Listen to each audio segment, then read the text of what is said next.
I'm pretty upset. 19-year-old Riley Sullivan recently found out his 2001 Jeep holds a sneaky secret. The odometer was rolled back nearly 100,000 miles. But I came home and I told my mom, and she went ballistic. All right, Pops, we are back, and we are ready to talk.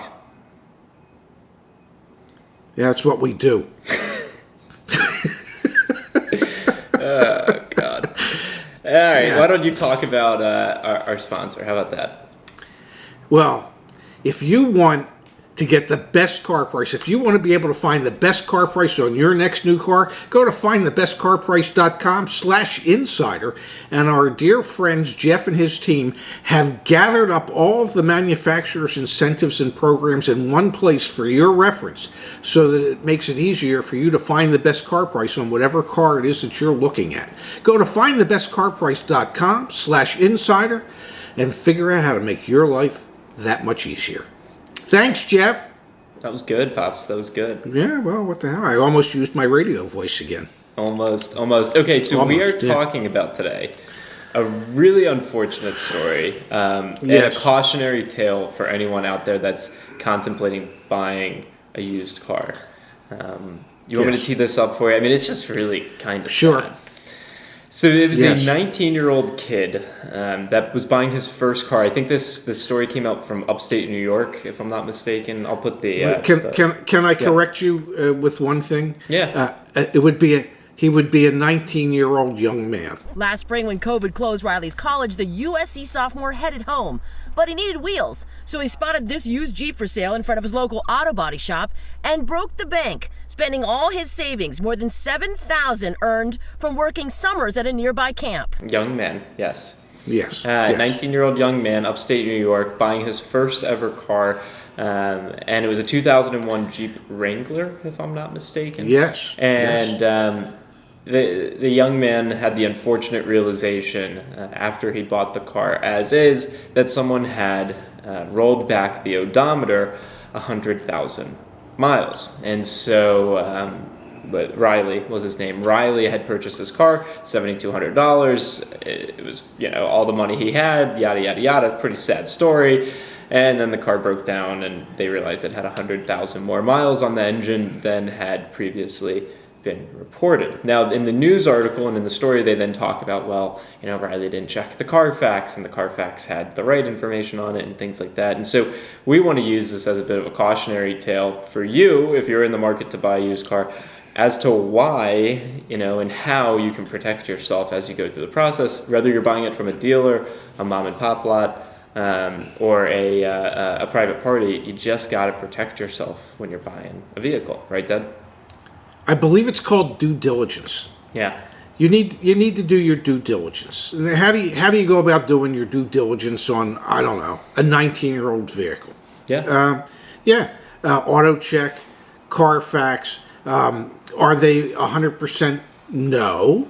They're the garbage in, garbage out. They're only as good as the information they're able to get their hands on.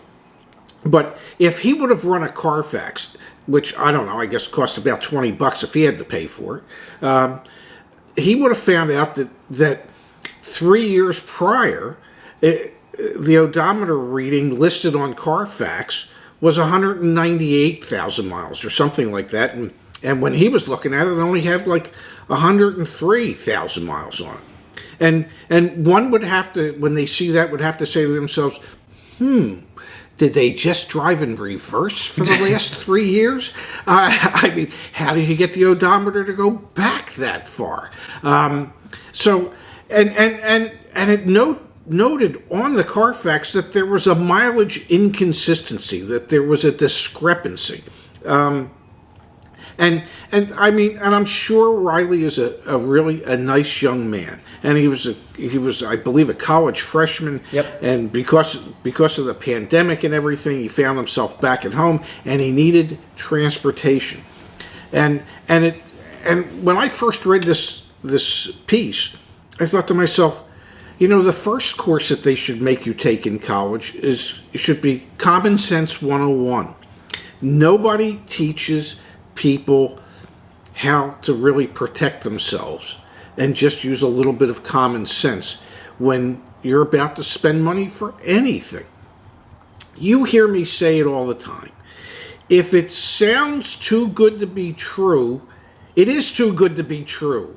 There's truth in that statement. If it sounds too good to be true, if the deal is so much better than anybody else's, it's not real. Yep. Okay? It's a come on. And you need to do your due diligence. And you need to use your common sense and say, well, why would that price be so much lower than everybody else's? You just need, there has to be a sense of critical thinking and reasoning. And perhaps, like I said, that should be the first course that you should be mandated to attend when you go to college. Yeah, and I feel bad for Riley. I really do. He's not the first person that's ever gotten stuck in a situation like this where he buys his vehicles, he spends all the money he has, and it turns out now he needs to spend another $3,000 or $4,000 for an engine. But it's because he didn't spend $20 to get a Carfax report. So that's what I was going to say. Is I think when you are budgeting to buy a car, and we'll focus on used car. When you're budgeting to buy a used car, budget an extra, I would say, $200 to cover the Carfax and the pre-purchase inspection. And so, oh my God. And recognize that you might have to spend that $200 multiple times if you run a pre-purchase inspection and realize, hey, that car would have been a giant money pit. I'm going to avoid it.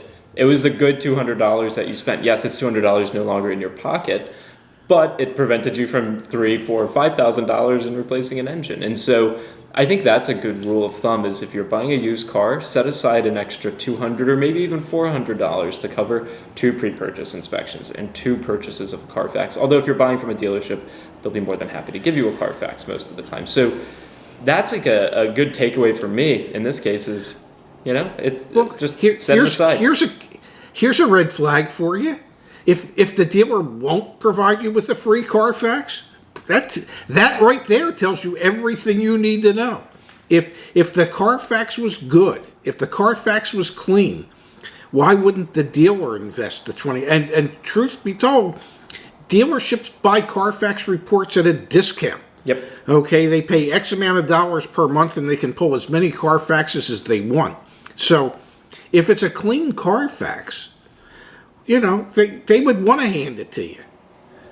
And so it's a giant red flag if a dealership says, well, if you want the Carfax, go buy it yourself. Okay. When a dealership tells you that, go, great. Thank you very much. Go find another vehicle. Exactly. Yeah. I don't think we need to beat this home anymore. It's a short and sweet video. Don't fall prey like Riley did. Watch, our other videos talking about, calling insurance companies and giving them the VIN and things like that. I mean, there's just some due diligence, like you were saying, Dad, that you can do, and a small upfront investment of a couple $100 that long term will save you countless headaches, dollars, and frustration. And it's just a sad but kind of timely reminder that there are unscrupulous people out there, and you don't want to get taken advantage of, and we don't want to see anyone get taken advantage of. Here's how I would put it. Would you invest $200 to save $4,000? Pretty easy answer. Yeah, you're damn right I would. Okay, so invest the $200 so that you don't get stuck with a $400 engine. $4,000 engine. Yeah. That $4,000 engine replacement. It's just use your head, little common sense, a little due diligence, a little forethought, and you should be all right. I like how that sounds, Dad. Me too. I just made it up on the spot. You're pretty impressive, man. For an old man. All right, Pops. Appreciate your time like always. My pleasure. Talk to you later, handsome. All right. Love you. Yeah, love you too. Bye-bye. Bye.